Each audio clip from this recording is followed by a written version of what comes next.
Matthieu, chapitre 3. En ce temps-là parut Jean-Baptiste prêchant dans le désert de Judée. Il disait « Repentez-vous, car le royaume des cieux est proche. » Jean est celui qui avait été annoncé par Isaïe le prophète, lorsqu'il dit « C'est ici la voix de celui qui crie dans le désert. Préparez le chemin du Seigneur, aplanissez ses sentiers. » Jean avait un vêtement de poil de chameau et une ceinture de cuir autour des reins. Il se nourrissait de sauterelles et de miel sauvage. Les habitants de Jérusalem, de toute la Judée et de tout le pays des environs du Jourdain se rendaient auprès de lui. Ils confessaient leurs péchés, ils se faisaient baptiser par lui dans le fleuve du Jourdain. Mais, voyant venir à son baptême beaucoup de pharisiens et de sadducéens, il leur dit « Race de vipères, qui vous a appris à fuir la colère à venir?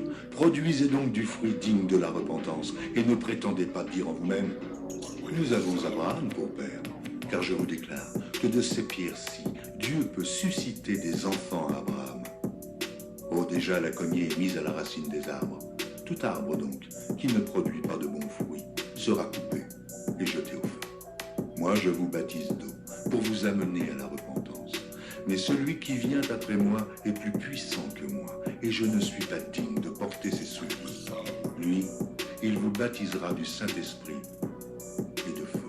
Il a son vent à la main, il nettoiera son aire, et il amassera son blé dans le grenier, mais il brûlera la paille dans un feu qui ne s'éteint point.